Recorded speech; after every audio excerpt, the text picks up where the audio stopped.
Imagina a seguinte cena. De um dia para o outro, a oficina mecânica do seu bairro, sabe?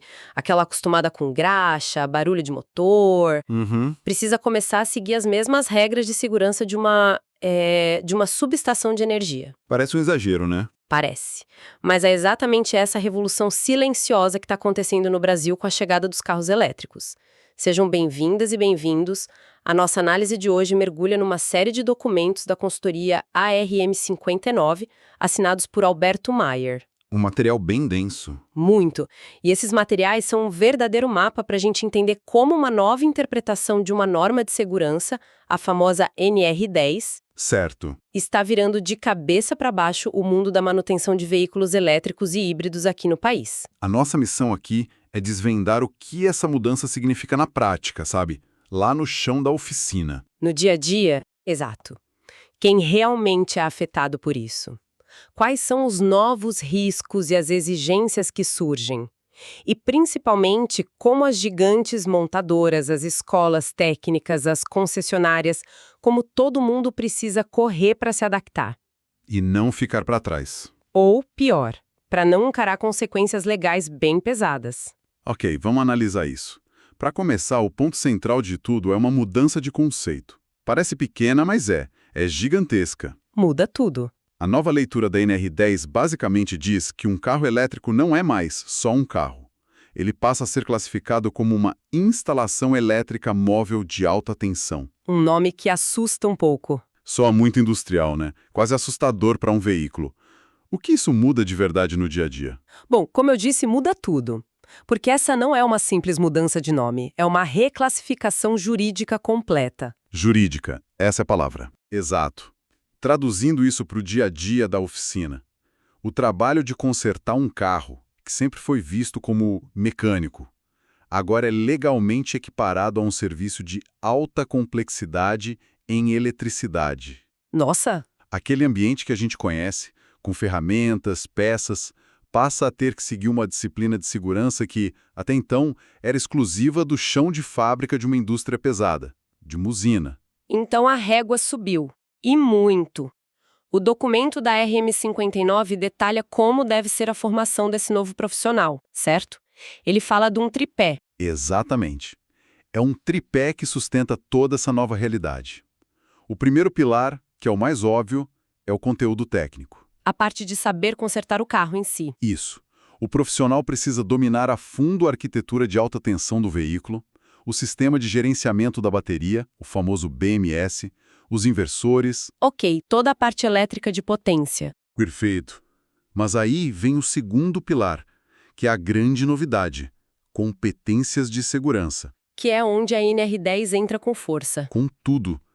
Agora é obrigatório por lei que o profissional tenha domínio não só da NR10, mas também da NR6, sobre equipamentos de proteção individual. Os EPIs? E até da NR35, para trabalho em altura.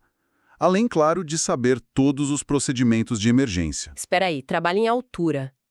Em um carro? Sim, e esse é um detalhe que surpreende muita gente. Pense nos ônibus e caminhões elétricos. Certo. As baterias deles, que são enormes, pesadíssimas, muitas vezes ficam instaladas no teto do veículo. Ah, claro, faz sentido. Para fazer a manutenção, o técnico precisa subir, e a partir do momento que ele sobe, a NR35 passa a ser obrigatória. Uau! Ok, então temos o conhecimento técnico e as normas de segurança. Qual é o terceiro pilar? É o que talvez seja o mais desafiador e caro: a infraestrutura de ensino. Como assim? As escolas e centros de treinamento não podem mais usar uma sala de aula comum. Os laboratórios precisam ter equipamentos de proteção coletiva, os EPCs. Certo. E algo que o documento enfatiza muito: áreas de quarentena para veículos ou baterias com suspeita de falha. Área de quarentena? O que é isso? É tipo uma UTI para baterias? É uma analogia perfeita. É exatamente isso. E o que acontece lá dentro? É um espaço isolado, com ventilação especial, piso antistático, extintores específicos, geralmente de classe D para incêndios em metais. Entendi. Se uma bateria apresenta risco de fuga térmica, que é um superaquecimento que pode levar a incêndios e explosões, ela é levada para essa área para ser monitorada em segurança. Longe de todo mundo. Hoje, de outras pessoas, de outros equipamentos, a disciplina de segurança de uma indústria, com toda a sua burocracia, seus procedimentos, acaba de estacionar dentro da oficina. Entendi a pressão sobre o técnico e a estrutura, mas fico pensando, essa onda não para por aí, né? A responsabilidade tem que começar em algum lugar. Com certeza. Como isso reverbera para cima? Chegando até as montadoras que projetaram o carro em primeiro lugar. Olha, o material da IRM 59 mostra que é um efeito dominó. E a primeira peça a cair, ou melhor, a ter que se mexer, são as montadoras. A fonte de tudo. Exato. Elas são a fonte primária do conhecimento técnico. Com essa nova interpretação da NR10, elas se tornam legalmente obrigadas a fornecer um documento chamado prontuário elétrico para cada modelo. Que é tipo um manual de segurança do carro. Basicamente, um manual completo de segurança elétrica do carro. E não é só isso. O que mais? Elas precisam criar e formalizar procedimentos de bloqueio e etiquetagem que o documento chama de loto automotivo. Loto. É um passo a passo rigoroso para garantir que o veículo esteja completamente desenergizado e seguro antes que alguém comece a trabalhar nele. E o ponto mais crucial é que elas precisam treinar seus próprios instrutores master. Ah, os instrutores dos instrutores. Exato. Em cenários de emergência como o arco elétrico ou a fuga térmica, seguindo normas internacionais como a SAE, J2990. A responsabilidade começa na fonte. Ok, a montadora cria o manual do jogo. E aí essa responsabilidade desce para a linha de frente. Para as concessionárias e oficinas. E para elas. Para elas, a mudança é brutal. Os técnicos que trabalham ali agora precisam, obrigatoriamente, ter habilitação formal em NR10. Não adianta mais a experiência.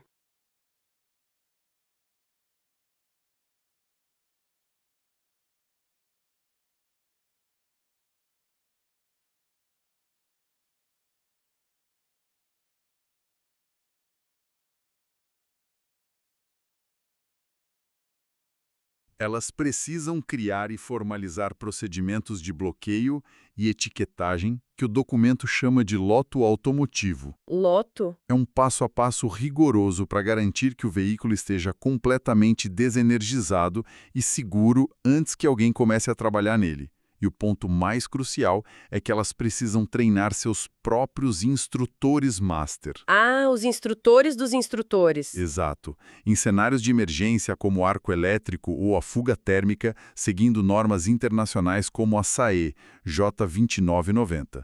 A responsabilidade começa na fonte. Ok, a montadora cria o manual do jogo. E aí essa responsabilidade desce para a linha de frente. Para as concessionárias e oficinas. E para elas. Para elas, a mudança é brutal. Os técnicos que trabalham ali agora precisam, obrigatoriamente, ter habilitação formal em NR10. Não adianta mais a experiência. Não adianta ter 20 anos de experiência, ser o melhor mecânico da cidade. Sem o certificado, perante a lei, a pessoa não está autorizada a tocar no sistema de alta tensão. E a oficina em si? A oficina, como a gente falou, precisa de adaptações físicas sérias. A área de quarentena, os extintores classe D, kits para contenção de vazamento de eletrólito. É um investimento alto. E aí chegamos na base que forma essa mão de obra toda. As escolas técnicas, como Senai, Senac e outras. Pelos documentos, parece que o maior desafio de todos está com elas. Sem dúvida, porque elas precisam fazer tudo isso em escala. Primeiro, atualizar todos os currículos, o que já é um trabalho imenso. Certo. Segundo, fazer um investimento pesado nos laboratórios para atender a todas essas novas exigências. Mas o ponto mais crítico, que o material repete quase como um mantra, é a qualificação formal dos instrutores. E aqui eu queria insistir num ponto.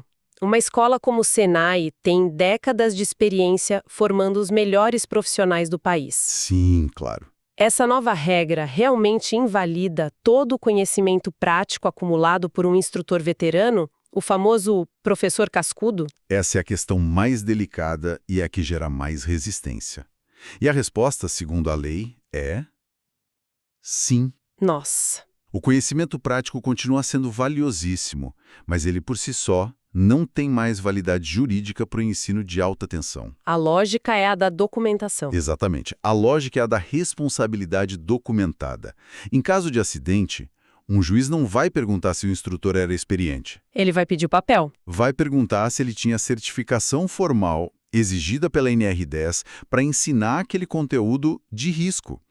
A experiência prática, que era o principal ativo, agora precisa ser acompanhada de uma certificação. É uma mudança de paradigma total. Tudo bem. Entendi a nova regra do jogo. É complexa, cara, burocrática. Mas e se alguém decide não jogar? O que acontece na prática se uma oficina ou uma escola simplesmente ignorar tudo isso e continuar trabalhando como sempre fez? Estamos falando de uma multa? De algo mais sério? Estamos falando de algo muito, mas muito mais sério. Os documentos da consultoria são extremamente diretos ao mapear esses riscos em 5 esferas diferentes. 5. 5. E nenhuma delas é trivial. A primeira, e mais comum, é o risco trabalhista. O que seria isso? Imagine que um aluno treinado por um instrutor sem a qualificação formal sofra um acidente numa aula prática. A instituição de ensino pode ser diretamente responsabilizada. E as consequências são... Podem ser indenizações milionárias, pagamento de pensão vitalícia para o acidentado e até uma ação regressiva do INSS. que é quando o governo cobra da empresa. Exato, cobra da empresa todos os custos que teve com a previdência daquele acidente. O prejuízo financeiro pode ser gigantesco. Ok, esse é o risco dentro de casa, mas e fora? Aí entramos no risco civil. Pense num técnico que foi mal treinado e causa um acidente na concessionária onde trabalha, talvez incendiando um carro. Certo? A concessionária pode processar a escola que o formou, alegando que a formação foi negligente ou inadequada. A responsabilidade da escola não acaba quando o aluno se forma. A coisa vai ficando cada vez mais grave. E fica. O terceiro risco é o que mais assusta a todos: o risco criminal. Criminal. Em caso de acidente com lesão corporal grave ou morte, os responsáveis diretos da instituição, o coordenador, o diretor e o próprio instrutor, podem responder criminalmente. Por quais crimes? Lesão corporal culposa ou até homicídio culposo, quando não há intenção de matar. Isso é um abalo sísmico. Estamos dizendo que o diretor de uma escola técnica pode, de fato, ir para a cadeia por causa de um currículo desatualizado? Ou de um instrutor sem o papel certo. Exatamente. A responsabilidade é pessoal e intransferível. E ainda não acabou. Ainda não. Temos o risco administrativo, que é quando o Ministério do Trabalho e Emprego fiscaliza. Eles podem aplicar multas pesadas, interditar o curso e, no limite, suspender o credenciamento da escola. E o quinto? E, por fim, talvez o mais duradouro dos danos, o risco reputacional. A mancha no nome da instituição. Claro. Pense em marcas como Senai e Senac. São nomes construídos com décadas de credibilidade. Ter seus certificados questionados na justiça ou o nome associado a um acidente fatal seria um golpe devastador. Talvez irreversível. Talvez. No fim das contas, um certificado emitido por um instrutor não qualificado pode ser considerado legalmente inválido. É uma bomba relógio no colo de quem emite e de quem recebe. O cenário é complexo e os riscos são altíssimos. Fica claro que não dá para ignorar. Mas o material da RM59 não fica só no diagnóstico, né? Ele também aponta um caminho. Quase um manual de sobrevivência. Exato. Então, o que tudo isso significa em termos de solução? Como se sai desse labirinto? Se a gente conectar os pontos, a proposta é um verdadeiro pacote de governança. É um roteiro claro que as instituições podem seguir para se blindar. E qual o primeiro passo? O primeiro passo, de longe o mais drástico e polêmico, é uma recomendação de suspender todos os cursos de alta tensão que estejam sendo ministrados por instrutores sem a qualificação formal. Peraí, suspender tudo? Isso é uma decisão gigantesca com impacto financeiro e de imagem enormes. É a reação natural, a resistência. Mas o argumento do documento é que o risco jurídico de continuar é ainda maior. É uma medida para estancar o sangramento imediatamente. Parar de aumentar o problema. Isso, parar de emitir certificados potencialmente inválidos e de aumentar o passivo jurídico. É um remédio amargo, mas necessário. Certo. Parou a hemorragia. Qual o próximo passo? O segundo passo é fazer um diagnóstico completo. Uma análise de lacunas, ou gap analysis. Um raio-x da situação. Perfeito. É um raio-x para entender o tamanho do problema. avaliar um por um os instrutores, revisar os currículos, vistoriar a infraestrutura dos laboratórios. É preciso saber exatamente onde estão as falhas. E uma vez que o mapa dos problemas está na mão, o foco vai para as pessoas. Isso mesmo. O terceiro passo é a qualificação dos instrutores. As instituições têm dois caminhos. Ou criam um programa interno para treinar e certificar seus próprios professores, Ou contratam gente de fora. ou vão ao mercado contratar especialistas que já tenham todas as qualificações. O documento até detalha o perfil desse novo instrutor: formação superior, certificações em NR10, NR35, NR6, domínio de análise de risco. Com as pessoas certas nos lugares certos, é hora de arrumar a casa. Perfeito. O quarto passo é a adequação da infraestrutura e do conteúdo. Na prática, é reformular os cursos para incluir os módulos que agora são obrigatórios, Loto, análise de risco. simulação de fuga térmica e, ao mesmo tempo, fazer um investimento na parte física, construir a área de quarentena, comprar os EPIs e EPCs corretos, garantir a ventilação. E por último, a papelada. O último passo para fechar o ciclo é a formalização. É a parte da papelada, mas uma papelada que salva. Como assim? É criar toda a documentação que a lei exige, o prontuário completo do curso, a matriz de competências de cada profissional, as permissões formais de trabalho para cada aula prática. É o que cria a blindagem jurídica. Exatamente, uma blindagem para a instituição, para o instrutor e para o aluno. Resumindo o que vimos então, a manutenção de veículos elétricos no Brasil deu um salto quântico. Deixou de ser uma evolução da mecânica, para se tornar, na prática, uma nova disciplina governada por rígidas normas de segurança industrial. Exato. E essa transformação, puxada pela NR10, exige uma mudança sistêmica em toda a cadeia de formação, com um foco absoluto e inegociável na qualificação de quem ensina e na segurança de onde se ensina. E a mensagem central dos documentos é cristalina. Ignorar essa nova realidade deixou de ser uma opção.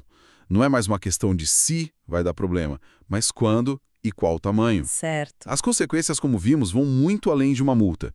Elas entram na esfera civil, criminal e podem destruir reputações. A adaptação não é mais estratégica, ela é urgente e obrigatória. Para fechar, vamos levar essa discussão um pouco para o futuro. O material aponta que as empresas e escolas que se adaptarem primeiro terão uma vantagem competitiva enorme. Vão se tornar referência. Exato. Mas a questão que fica para a gente pensar é como essa nova avalanche de exigências, de certificação, de equipamentos caros, de infraestrutura complexa, como isso vai impactar o mecânico independente? Aquele profissional autônomo, dono da oficina de bairro. É a grande questão em aberto. Será que estamos caminhando para a criação de duas classes de manutenção no Brasil? De um lado, as concessionárias e grandes redes, com um selo de oficina segura para elétricos, caras e para poucos. E do outro, um mercado paralelo. Um mercado paralelo, mais barato, mas operando na ilegalidade e no risco. O pequeno empresário vai conseguir competir nesse novo cenário de altíssima exigência? Ou ele vai ser engolido pelo sistema? É uma reflexão que vai definir o futuro do setor.